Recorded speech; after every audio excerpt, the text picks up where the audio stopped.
it's not only knowing what you're looking for your sake, but knowing exactly what you're looking for so that you can effectively, train everybody else to bring you exactly what you're looking for. And that saves them time and it saves you time.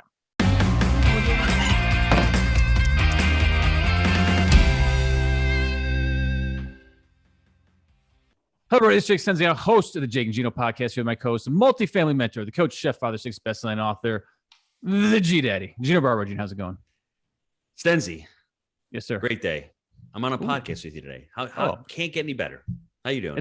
It's Friday, dude. I didn't think we were doing these things on Friday, but we're just, we're just getting pushed. We're not living our values here. We're just being pushed at the, by the team. I beg to differ. Make it happen. Just pushing us, man. That's the values, right? Ask me how I'm doing. How you doing? Always making it happen, big man. Today we have former chemical engineer turned real estate entrepreneur. He left the corporate world to start flipping single family properties and has now successfully syndicated and repositioned over 2,000 multifamily units. We got a multifamily entrepreneur on the show today. So without further ado, Andrew Cushman, welcome to the show. Hey, good to be here, guys. Appreciate it. Even on a Friday. We're gonna help some folks today. And you, Andrew, are going to help some people. You're going to be a man of the people today. All right. I'll do my best. We want to hear from you about your transition from W-2 engineer to multifamily entrepreneur. Okay. We want to talk about the things that happened in your life that can benefit the people. All right. Man of the people, Andrew Cushman, go. All right. Well, like you said, I took the traditional path into real estate and got a chemical engineering degree.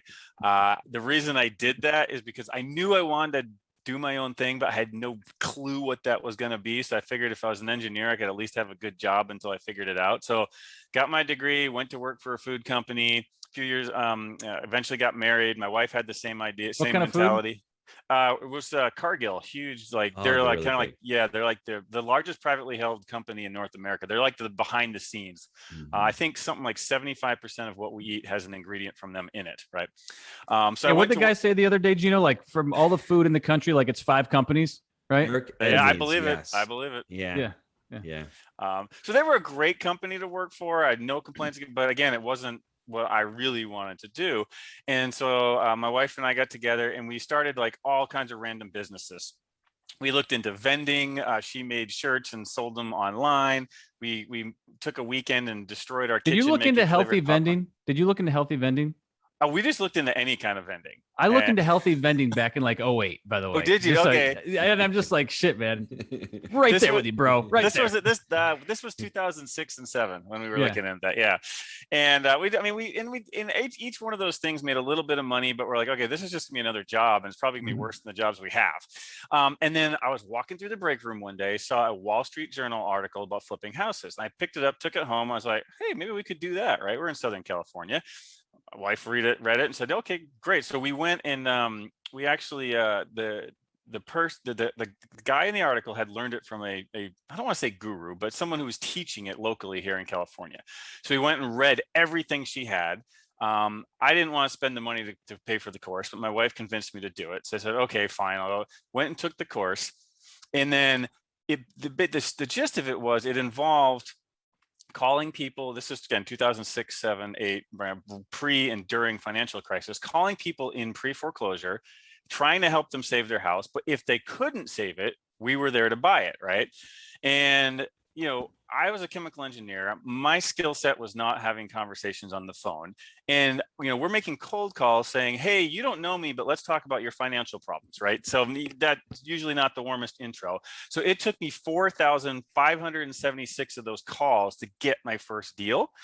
But when I did, and we flipped how many? 4,576. And how are you recording these numbers? I just kept a spreadsheet. I'm a big believer. I'm an engineer. I do numbers. I gotcha. I'm fact. I try to be fact-based and take, so I'm like, I just kept, because here's the thing. I believed in the real estate. I believed in the business and I believed in the systems. And I knew that at the end of the day, it was up to me to execute it. And if I could get myself to the point where I was good enough to execute it, it would work. That's one of the things I love about real estate as a business. I'm not a creative guy, right? With real estate, you can do R&D, rip off and duplicate. You just learn, see how someone else is is doing it, learn that and go execute. And you don't have to figure it out, right? Everybody, it's figured out. Real estate is figured out. There's nothing new. And you just got to go learn it and then execute. And so that's what I loved about it. And I knew if I just stuck with it, it would eventually work. So that first deal, when we flipped it, it was a condo. I made as much as I made all year at my job. And it was a scary time in the economy. This was late 2007 when we flipped it and sold that thing. But we said, you know what? If we don't do it now, we may never do it. So I went into my boss and into his office, closed the door. I remember my arms were shaking as I was leaning on his desk, right? Because I had worked really hard. I had a Dude, so you're job. like posturing up on him. You're leaning in and saying, "I'm gonna get you, man." Well, what do you say to him? I had a good, but we were friends. I was just nervous. I had worked really, really hard to get this fairly cushy job, right? Nice engineering job, 10 minutes from my house, no big commute, no traffic, none of that. And here I am going to quit and just walk out. Because you flipped a condo. Yeah, because I flipped a condo, one, right? But as I said, again, it's like we realized, okay, this takes a lot of work, so we're gonna have to commit to it. So yeah, I walked in, and I didn't just bail on him. I gave him 6 weeks, and then it took 6 more months to get that second deal. And so, but then by a year or two, we got good at it. The deals started flowing. But then in 2009, 10, and 11, we were like, hey, this is great, but it's actually another really hard job. And we said, what can we do that is at scale but builds lasting wealth? And what's going to do next? What's going to do really well going forward? And we're like, okay, well, everyone just got foreclosed on. They can't buy a house, which means they're going to go rent. And we just had a huge recession, which means we're probably going to have a long expansion. So if you put expansion with a buttload of renters, that means rental property is probably going to do well. Let's go learn apartments. We hired a mentor. We found a guy who had done 800 units. We said, hey, will you teach us? He agreed. And then our first deal was mostly vacant, 92 unit piece of junk on the other side of the country in Macon, Georgia. And it was a rough. Did you buy a deal from Bill Ham? Bill? I do know Bill. It was just down the street from one of his. Just down the street. You probably paid $20 a door for that thing back then. I paid $7,500 a door for that. Look, I'm sorry. It's not worth $70 a door now, probably, right? Yeah, actually, it's back on the market for like 48. Yeah. So yeah, and then I didn't have the money to do that, so we syndicated it. It was profitable, but like I said, I learned a lot. That deal is what made my hair half gray, like it is today. But Macon, man. There's some stories coming out of Macon, Georgia, baby. Holy crap. Yeah. So it's where boys become men as investors. You're not kidding. So we don't do those kind of deals anymore, but it's what got us here. So Andrew Cushman with the cushy job, and he's leaving his cushy job. The personification of behaviors are belief driven. I mean, 4,576 calls. I would have quit after about 2,000. It seems like it looked like it would have taken you 60 years to make all those phone calls. I mean, I would have quit. But everyone, there's a joke to it. But if you believe you can do it, you're eventually going to do it. That's the bottom line. I know in his engineer, he's probably saying, I got to make 300 calls a week, blah, blah, blah. That's what you need to do. If you can believe you can do it and you find the right mentor and you find the right vehicle, you stack all of those together, then things start happening. But if you're not in the belief of it, and Andrew, you said, hold on, how long to get that first multifamily deal, Gino, real quick? Because it took us 2 years to get ours. You made 4 bazillion calls to get your first flip. How long did it take from when the time you started looking at multifamily until you got that first deal in Macon? I think it was 6 to 8 months. Okay, this is not bad Andrew, learning. I want to hear the emotions, like the decision making, because we've gotten a lot of this before. Like, how did you leave the restaurant? How did you leave the pharmaceutical rep industry? How did you make that decision, honestly, without having any kind of like plan going forward? What was that like between you and your wife? That conversation? You mean the transition to quit my W-2 and going to flipping? Yeah, absolutely. Well, one thing that we did and I found really helpful is it's human nature to, and I'm going to pronounce this word wrong. I still can't spell entrepreneur, and I've been one for over a decade. But entrepreneur. It's human manure. Yeah, there you go. There's a lot of manure involved. We tend to catastrophize, right? Or go to the worst case scenario. In reality, is if you write down, make 2 columns and say, well, what are the potential benefits or upsides of making this change? And you say, well, freedom of our own time, unlimited potential income, we get to help people and improve housing. What are the downsides? Well, the downside is it doesn't work, and I go find another job. Okay, that's actually the only real downside, right? So when you write them down on paper and then even say, okay, what is the worst case scenario? All right, it fails, I lose 20 grand, and now I need a new job. Is that really the end of the world compared to the potential upside? No. I mean, obviously you don't want that to happen, but so we wrote down the pros. Can I jump in just for a quick second on that? Because guys, think about what he's saying. It's like the Ben Franklin thing. You get the list, you divide the side like pros and cons. But the thing that you're leaving out there that's is vitally important is if you did fail in multifamily, what did you learn from that? And can you correct it? So on round 2 at your next at bat, do you get it right at that point? Because this shit is not rocket science. And that's the piece you're missing there. I just want to throw that out there to people. You take another at bat after you lose in the first one, correct where you messed up, buy right, manage right, and finance right. You put parameters in place for those things. This stuff is not rocket science. I just want to be very clear on that. So yeah, you're absolutely right. Rough deal, but part of why we have so much success today is because all the stuff that we learned on that, and we use that to change what we did going forward. And then that makes for a much stronger, healthier, profitable, easier business now. What did you change going forward? We created that deal plus a few others after. We created a screening procedure where we run every deal through that. We have a minimum requirement for median income. We have minimum requirements for population growth. We have requirements regarding flood zones, requirements regarding crime. We analyze what the neighbors are. I mean, there's a whole list of procedures to make sure that we are buying a property that is in an area where we have a strong tailwind, and that's going to either increase the chances of success or multiply the profits when we are successful. So Jake is telling me buy right 101. Jake, you want to elaborate on what buy right 101 is? This is Buy Right 101, folks. Welcome to class. I am your host and teacher, Jake Stenziano. Now, Buy Right 101 is exactly what he just described. We look to set this up to make a duplicatable process in everything we do. Buy right, manage right, and finance right. So he put parameters in place for the buy side. Okay, I'm sure he has certain metrics that he needs to hit for each one of those things he just listed. And now he goes out, knows what the market they're looking for, know what kind of deal, know what kind of vintage, and he's simply sifting for gold, okay? Brokers are feeding him deals. He's putting it through the machine, seeing what shakes out and seeing what hits his parameters, and then he's able to act quickly. Maybe while he still has a W-2 job, he already quit because he's gangster, but if you're still in a W-2 job and you're sifting for the gold, you're systematizing it and making the process easy and duplicatable, so you're not going in 14 different markets when you first start off. You can really focus, get in with those brokers, start getting some deal flow, and find something that works. And Yaki Boom Boom, one of the worst words that we like to hear, that we hate hearing, is maybe. So Andrew's parameters are either yes or no, not maybe. And as an entrepreneur, the manure, you're focusing, you could say yes real quick. And if it's a no, you're out of there, right? And you're not wasting any time. Jake and I were looking at a deal for months and months and months. It's the biggest pain when someone's saying maybe and they're on the fence. It's okay if you say no to me. I'll be able to move on. But that focus is truly, I mean, it's truly important when you're out looking at a deal. If it doesn't fit your parameter, and more importantly, Andrew, I'm sure the brokers out there are bringing you the deals that you have highlighted for them, so they know exactly what you're looking at, correct? Yeah, that's another key point that you're bringing up, is it's not only knowing what you're looking for your sake, but knowing exactly what you're looking for so that you can effectively, I mean, train everybody else to bring you exactly what you're looking for. And that saves them time and it saves you time. Yes. And what happens is we're talking about brokers. The broker talks with the seller, and he talks with, the seller's like, okay, yeah, I might take an offer.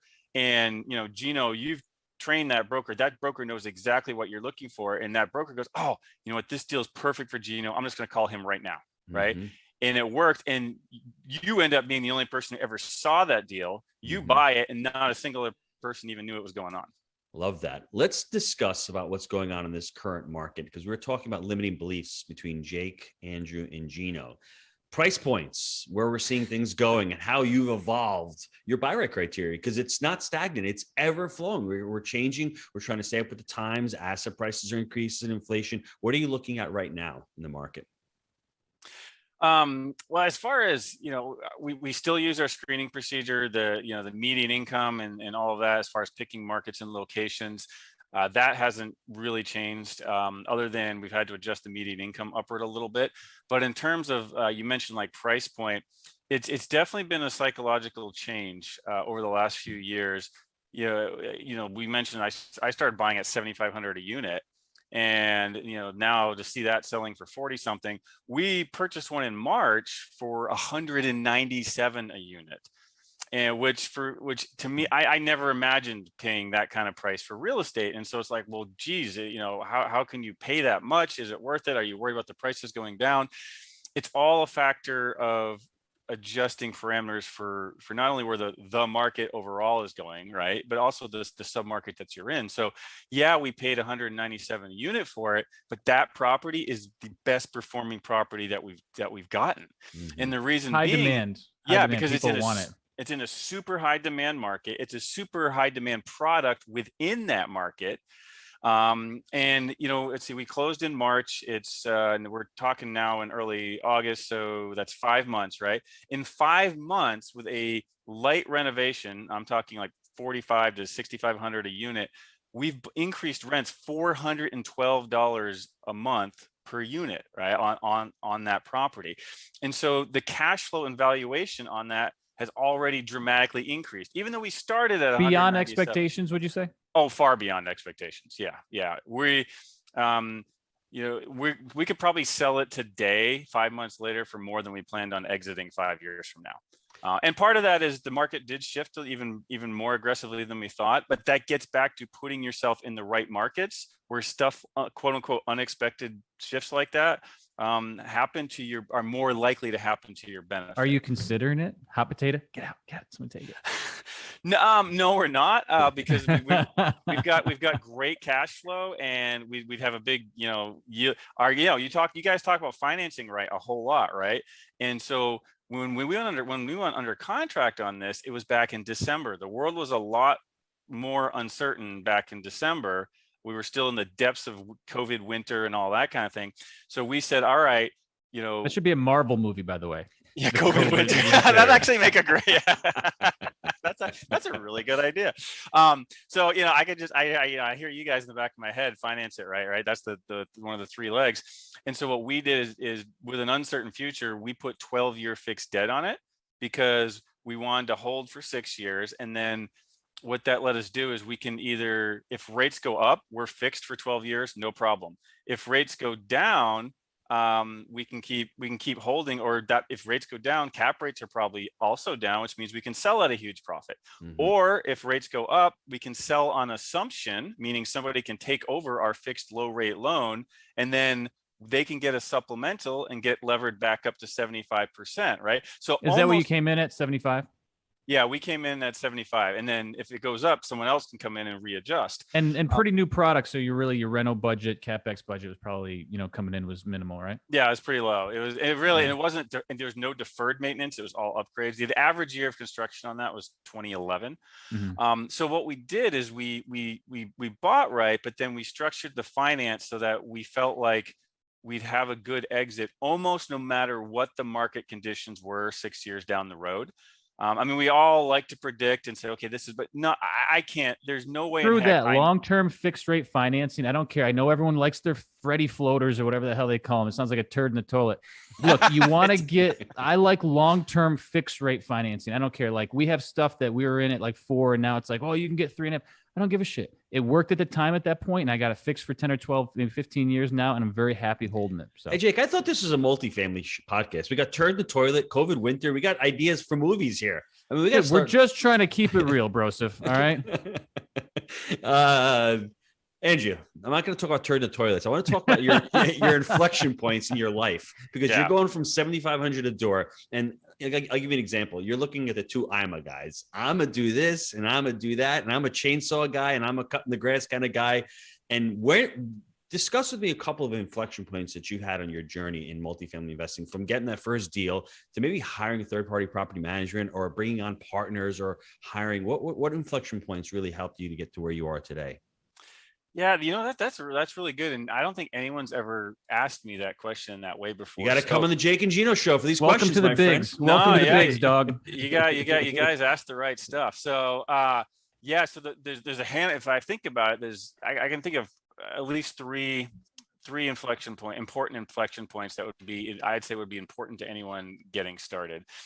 One was doing that first deal, realizing, okay, I don't have the money for this. But it doesn't mean I shouldn't do the deal. I just got to go find the money. And that's how I got into syndication, is because, it was a $1.2 million deal total, including renovation and everything, because this is 2011. It was a lot cheaper back then, but I didn't have that money, so I had to go syndicate it. And if someone out there can do it without syndicating, strongly consider doing it without syndicating, because that, if you've been listening to Jake and Gino for a long time, you'll know that gives you some options and flexibility and wealth that syndicating doesn't, right? But most of us don't have the ability to or patience to do it. So number one was, okay, if I'm going to go into big assets, I'm going to have to syndicate. That was number one. Number two is it took me 6 months, an incredible amount of stress to get that deal closed. I underestimated how hard it was to raise that money back in 2011, when people were scared of real estate and I didn't have that big of a network. So the track record was lacking. Yeah, exactly. I mean, I'd done some single family, but I hadn't done any multifamily yet, right? So those things combined made it really hard to raise it. And so after the first deal, I said, okay, the deal was good and I like this business, but I don't want to go through that again. So I did an inflection point, said, let's go to partner, right? Because the first deal, I was everything. I was every hat. I was all of it. And so I actually went to the guy who taught me that I was learning the business from, and said, hey, if I find another really good deal, will you guys partner? He had another partner. Will you guys partner with us or with me and help raise the money, and we'll do some deals together? And he's like, yeah, we can do that. The next couple of deals were that way, where I found the deal, helped raise some money, they filled the rest, right? So that led the next few deals. And we at that early point, another inflection point is we were basically self-managing. They kind of had their own in-house management and we do it all. And we quickly realized that self-management is good for learning management, so that you can become a good asset manager down the road.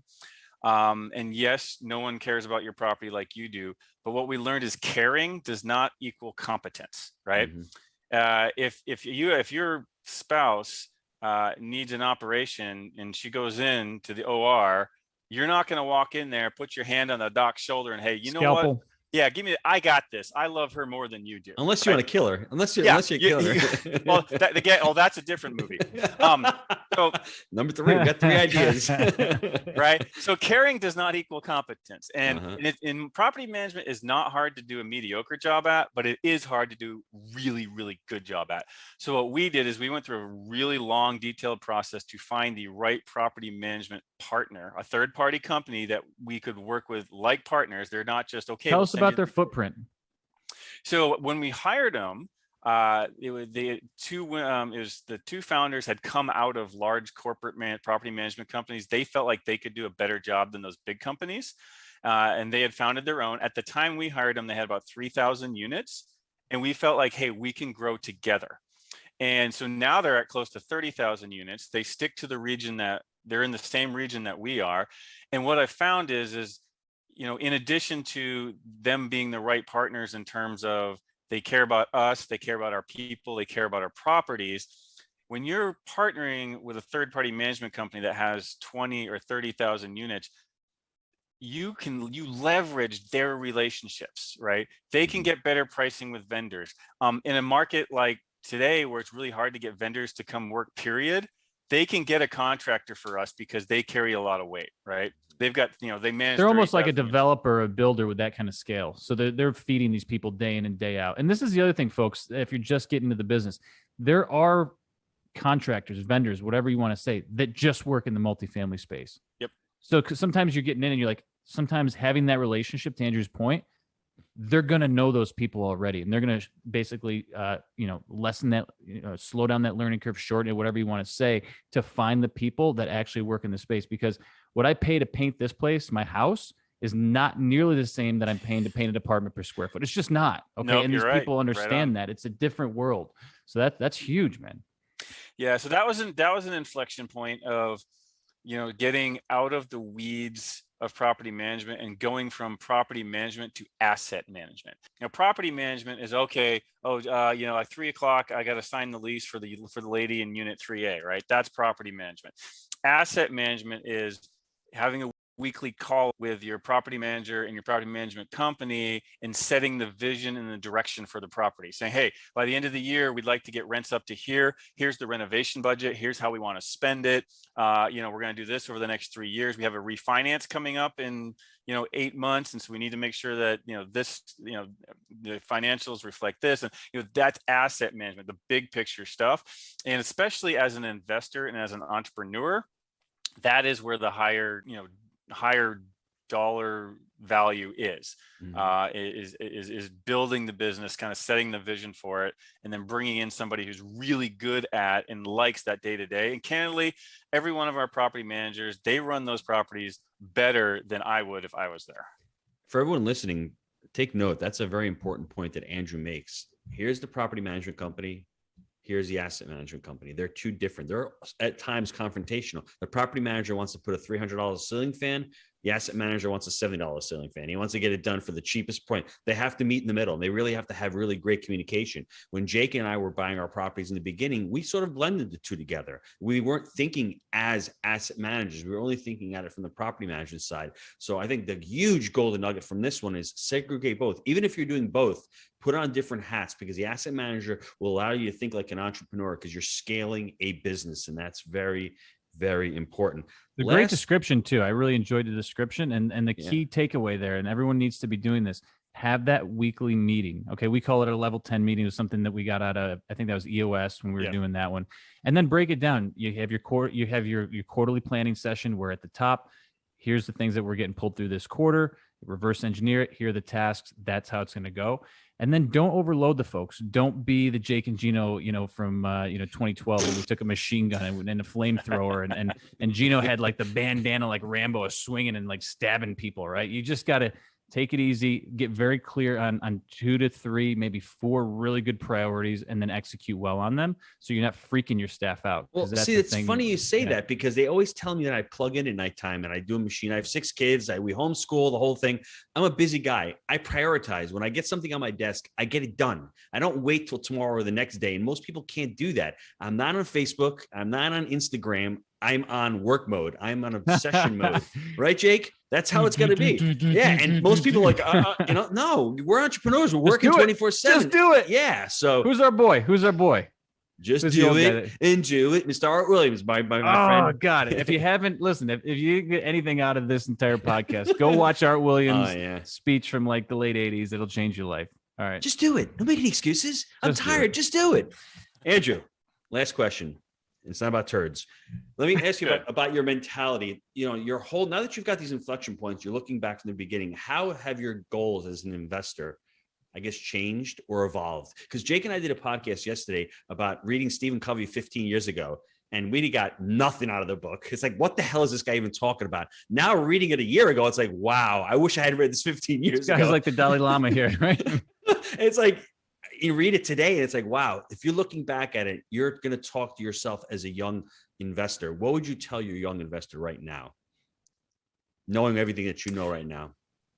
Oh, wow. That could be a lot, but I would say one of the buy everything in 2012. Well, I don't. Yeah, that I mean, candidly, that's the first thing that I was like, yeah, just buy everything you saw in 2012 to 2015, right? But unfortunately, since none of us can do that, that people that was like, no, thanks, Andrew, that's really helpful. So one of the mistakes that I made, and I think I'm more prone to this than a lot of entrepreneurs, but it definitely runs strong in the entrepreneur circle, is I was the guy wearing every hat, doing everything for far too long. I waited way too long to bring in other people and other partners. I probably would have done more real estate and done it with less work and less stress if I had brought more people on. And part of my limiting belief that hindered me from bringing someone on is I kind of had this thing of, well, I either don't want or can't, pay someone 120 grand a year to do this, or I can't. And that's not correct. That's not true. Number one, I would encourage anyone who's like, well, yeah, I could use more time, but I can't afford to hire anybody. The one thing I would say is it's not an annual commitment, right? If you do hire someone for W-2, it can, in 2-3 months down the road, you can be, hey, you know what? Unfortunately, this isn't working out, right? So you're not out a $100,000 a year salary. You're out 2 or 3 months of it, right? The second thing is there's other ways to do it. You can partner and say, well, hey, look, you know what? You bring these factors to the business. I bring these factors to the business, and we'll split the proceeds and the profits, right? So you can partner or joint venture. You can add principals. The other thing is, candidly, my first hire was a very smart, hardworking, beautiful wife, right? She became my business partner and handled a bunch of other stuff so I could focus on those 4,500 phone calls. Marry up. No, definitely. Yeah. Marry up. That helps. Right. So, and I, it's not hard for us, Jake. I'm sorry. but I mean, there's truth there, but also, something simple like, and it's almost embarrassing. It took me years and years to do this, hiring somebody else to come mow and blow the yard every week instead of me doing it.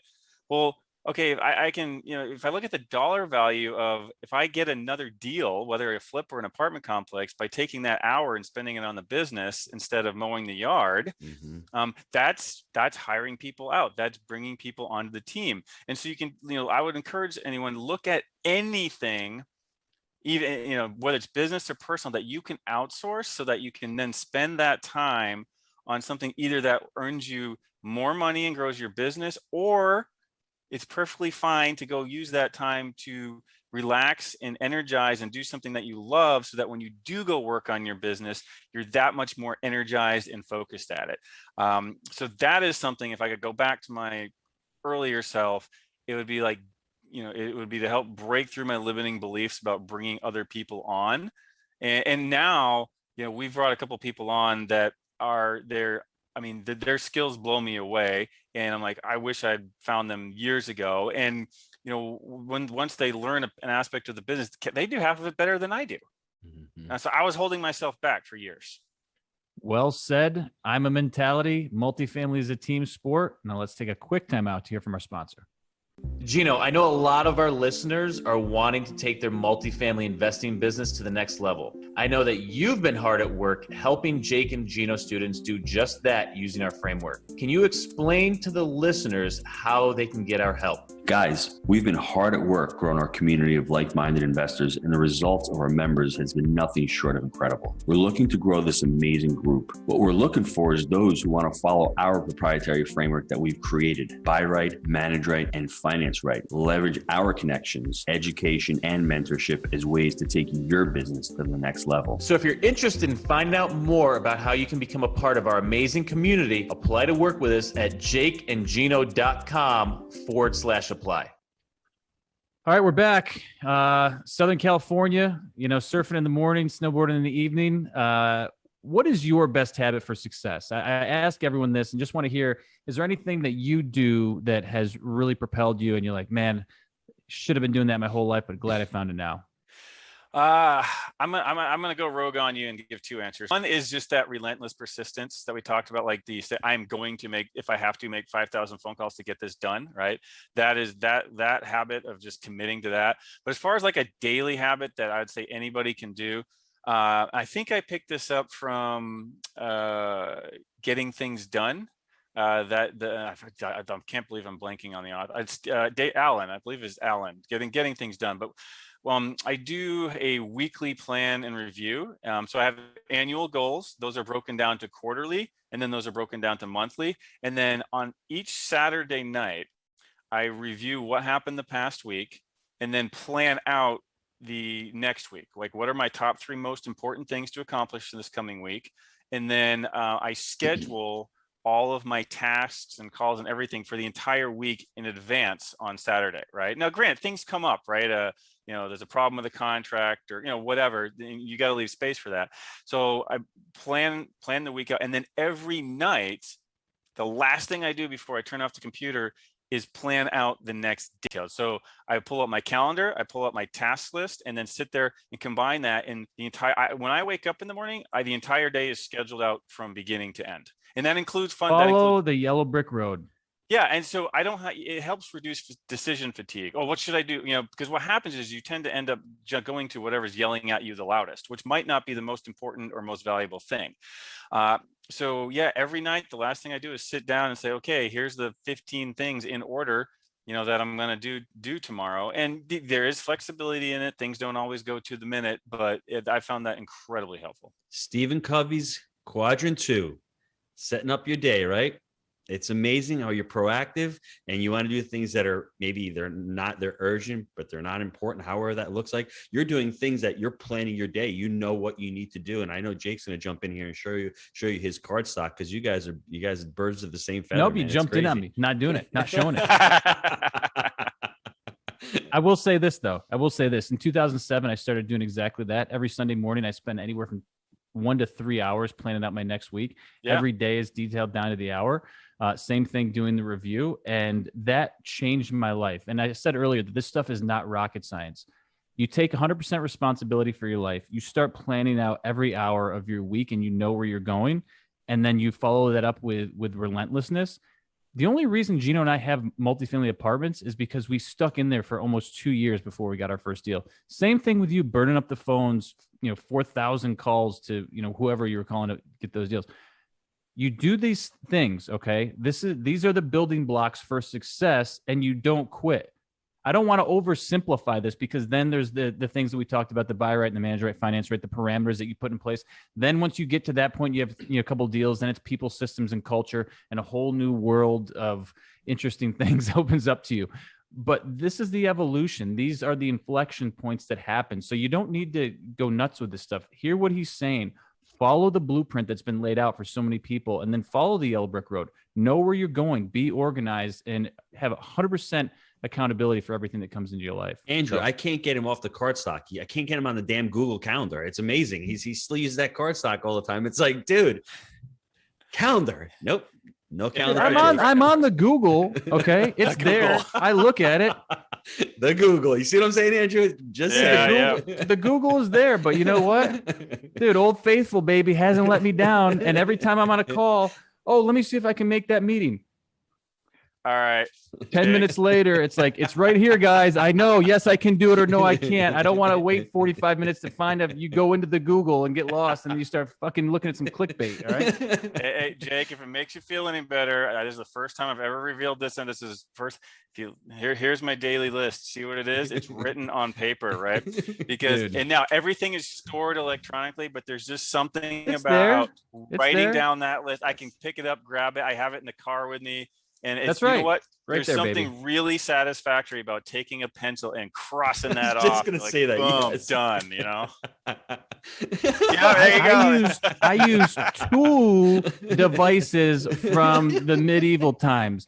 I use a pen that I take every time I go into the title company to close the deal. I take a handful of them because I'm a cheap motherfucker. I do get these on Amazon though. Big fat Sharpies. The kind that, look at that fat ones. You can cross that whole thing out because I'm a little crazy. Yeah. That's what we're talking about. Knuckle dragger, David Goggins shit, right? All right. So give us a tip for someone starting to scale, because you obviously went from we're doing it all, we're hiring people. Give us some meat in there that someone can take back to their business right now that can basically speed things up for them. Tip for scaling: don't go it alone.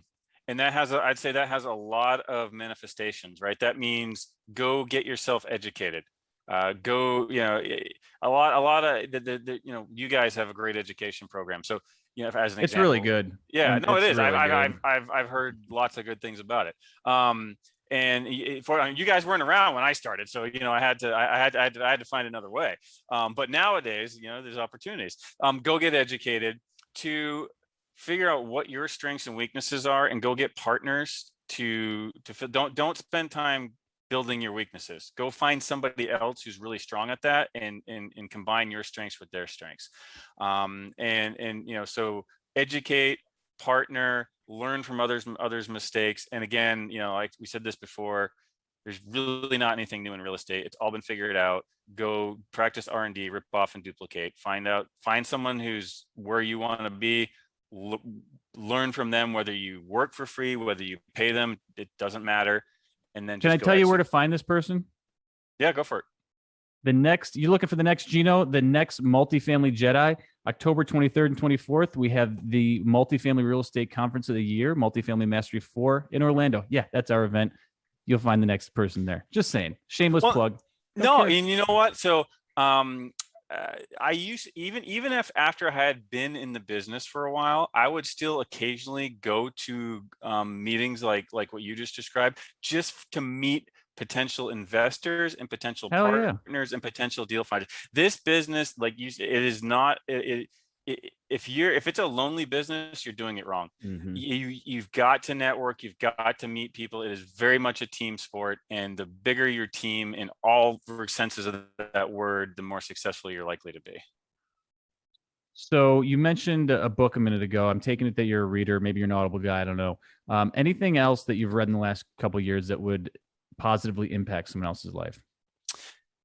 Yeah. Let's see. I mean, we talked about Gino. We were talking earlier about just saying no and kind of simplifying things. And one of my favorite books it's older. It's by Jim Camp, called Start with No. Mm-hmm. It's about negotiating. I find that book incredibly useful and helpful in real estate.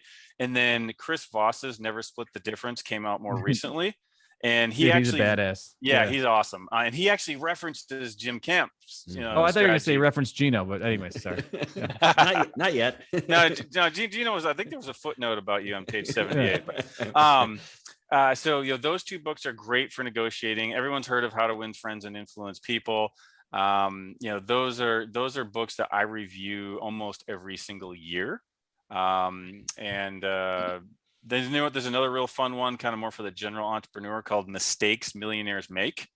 And it's like 30 entrepreneurs who made millions, lost it all, and then rebuilt it back. And then what were the lessons that they learned from that? It's not real estate specific, but there's a lot of stuff in there that you can apply and be like, oh, wow, okay, want to make sure I don't do that. Love it. Learning from the greats there. Tell us how listeners can get a hold of you, and if you have any exciting deals or anything, any cool projects coming down the line. Yeah, best way to get a hold of me is, if you just Google Andrew Cushman or Vantage Point Acquisitions, it's usually the top result. Website is vpacq.com. So, best way, I mean, you can, of course, I'm on LinkedIn and all of that, Bigger Pockets. But if you actually, want to really connect, get a conversation, there's Contact Us form on the webpage, and that comes to my inbox, and happy to connect people that way. And I'm excited about the market. As crazy as it is, I really do think if you buy right, finance right, and operate right, there still are a lot of good opportunities in the right places going forward. We just got an offer accepted last week, just one-on-one. No one else saw it, and we're super excited about that opportunity. And it is competitive and it is hard, but if it was anything that's worth it is, folks. Well, yeah, exactly. That's exactly what I was going to say is, there's a lot of value in it because it's hard. It's simple, but it's not easy. So, Gino, take us home, good sir. Jake, I know you like the alliterations, so let me try to provide an alliteration for you. Andrew Cushman, a young chemical engineer, starts work at a cushy job at Cargill. And one day he goes into his office. Cushman was cushy at the Cargill. His elbows shaking. He's saying to his boss, you're my bro, but I think I'm out of here. What? Gets on the phone. 4,576 phone calls. I would have quit after 2,000, but you know what? He's an engineer and he's crazy. He decides he gets his first deal. And the amazing thing is he makes more money in that first flip than he did at his job. But I think Andrew ultimately sees the benefit in real estate, goes into his first multifamily in, of all places, Macon, Georgia, at $7,500 a door. And everyone says, you can't lose money at that price. You may not be able to lose money, but you're going to lose some hair and you're going to get some grays, right? And he progresses from learning from that first deal and getting onto other deals. And I like the story about his inflection points, about the journey through real estate, and the limiting beliefs that he's gone through, buying something from $7,500 a unit. Now, if you think about it, 5 units that he bought cost more than his entire first deal. That was his renovation budget per door now, yeah, right? probably. Exactly. So that's a good perspective. That is great, my friend. That's why I got Jake on, bro. He's got all these perspectives thrown at me. I'm the support man. I'm here. All right? I'm your John Stockton, kid. And it's an amazing story. Starting out in corporate, finding out what his passion was, knowing that wasn't working right, the vending machines and all that, getting into real estate, and ultimately progressing and becoming a really big investor in real estate. Boom, shakalaka. Andrew, this was fun. Enjoy your surfing and your snowboarding, and maybe some folks will catch you on the slopes or at the beach. Have a great rest of the year, and thanks for coming on. Thanks, Andrew. Great talking with you guys. Take care.